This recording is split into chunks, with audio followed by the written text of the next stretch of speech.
Welcome back to my channel. আজকে এসে গেছি আমরা দীঘাতে। দীঘায় আসার ট্রাভেলের জার্নিটা ব্লগে শেয়ার করেছি তোমাদের সাথে, তোমরা দেখে নিতে পারো। তো চলো এখন তোমাদের সাথে রুমের ট্যুর দিই। আমরা সবে এলাম এক্ষুনি। আমাদের রুম নাম্বার কত যাই হোক, আমাদের রুম নাম্বার 201। এখানে ঢুকবে প্রথমেই এখানে একটা মিরার, যে মিরারটা পরিষ্কার হালকা হালকা। আর এখানে একটা বারান্দা, যেখানে এসে আমরা প্রথমেই জানলা খুলে দিয়েছি। এখানে রয়েছে বেড, বাথরুম। চলো এখন আমরা আবার রেডি হয়ে চান করতে। তো চলো এখন রেডি হয়নি, ফোনে চার্জে দিয়ে চার্জ করতে হবে। তো দেখো এখানে আমরা জুতো কিনছিলাম বেরিয়ে গিয়েই। আর চলো এবার যাই খেতে। লাঞ্চে ছিল সাদা ভাত, 2 ধরনের সবজি, স্যালাড, ডাল, মাছের ঝোল। তারপরে আমরা খেয়ে চলে যাবো একেবারে বিচে। তো এখন আমাদের খাওয়া দাওয়া হয়ে গেছে, এখন আমরা যাচ্ছি বিচের দিকে। এখন সবাই আসছে পিছনে পিছনে।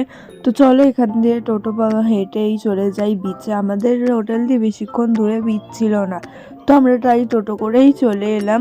তো দেখো এই যে ফাইনালি আমরা এসে পৌঁছালাম।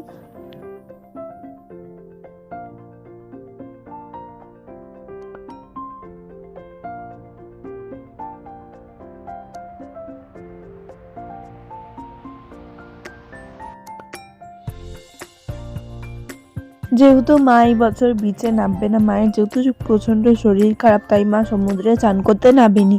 তাই আমি মায়ের কাছে ফোন দিয়ে দিয়েছিলাম, আবার হোটেলে এসে শুরু করেছিলাম ব্লগ। এখন আমি ঘুম থেকে উঠেছি, এখন যাবো রেডি হয়ে ওল্ড দীঘা, আর যাবো হয়তো দীঘার মন্দিরে। এখন আমি আর বোন রেডি হবো। তো চলো রেডি হই, তোমাদের সাথে দেখা হচ্ছে। এখন আমি রেডি হয়ে গেছি, আর এখন ভাইকে দেবো খেতে। তো চলো ভাইকে খেতে দিই। আর নিচে সবাই দাঁড়িয়ে আছে, এখন আমরা যাবো, যাওয়া যাক। আর আমি যাইনি। তো তারপরেই আমরা বেরিয়ে গেছিলাম টোটো করে জগন্নাথ মন্দিরে যাওয়ার জন্য। তো চলো গিয়ে দেখা হচ্ছে। তো এখন আমরা এসে গেছি জগন্নাথ মন্দিরে। আর তো চলো এবার ভিতরের দিকে ঢোকা যাক। আর দেখো এখানে পুরো কলকাতার দুর্গাপূজার মতো সাজিয়ে রেখেছে। এটা কিন্তু প্রতিদিনই নাকি থাকে, আমাদের বললো। এখন শীতকাল, তাও অনেক ভিড়। আর তোমরা গরমকালে আসলে অনেক ভিড় হবে। ওই জুতোর কাউন্টারে পুরো অনেক ভিড়। তো চলো এবার ভিতরে প্রবেশ করে দেখি, যতটা দেখানো যায় ক্যামেরা এলাউ থাকলে আমি সবটুকু দেখাবো।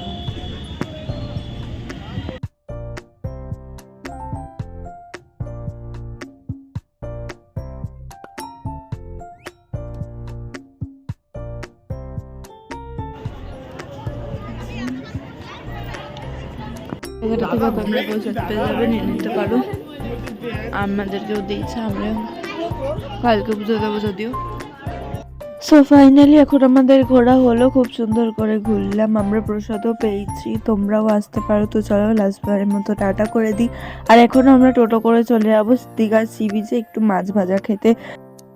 টোটো করে ফাইনালি আমরা পৌঁছালাম দীঘার সি বিচে রাত্রেবেলা ঘুরে দেখার জন্য, আর কিছু কেনাকাটি আর মাছ ভাজা খাওয়ার জন্য। তো চলো একটু তোমাদের সাথেও শেয়ার করে নিই দীঘার সমুদ্রকে রাত্রেবেলা কত সুন্দর লাগে। তো এখন আমরা চিংড়ি মাছ 2 প্লেট নিয়েছিলাম। 2 প্লেটের দাম নিয়েছিল 100 টাকা, মানে পার প্লেট 50 টাকা করে। আর এখানে ভাই নিয়েছিল অক্টোপাস। মা মাছ ভাজা খাইনি বলে সুইটকর্নের দোকানে এসে মায়ের জন্য সুইটকর্ন কিনে মাকে দিয়েছিলাম। সুইটকর্নটা দারুণ ছিল, বাট বেশি গরম মশলার গুঁড়ো ঢেলে দিয়েছিল ভুল করে, হয়তো ওটা হয়তো জানি না দেয় হয়তো, কিন্তু গরম মশলার গুঁড়ো ছিল, তার জন্য আর খেতে পারিনি, ফেলে দিয়েছিল। সো ফাইনালি আমরা এসে পৌঁছালাম হোটেলে, এবার খেয়ে নিই। তো চলো এখানেই ব্লগটাকে শেষ করলাম। ভালো লাগলে লাইক করে দিও, চ্যানেলটাকে সাবস্ক্রাইব করে দিও। তো চলো টাটা।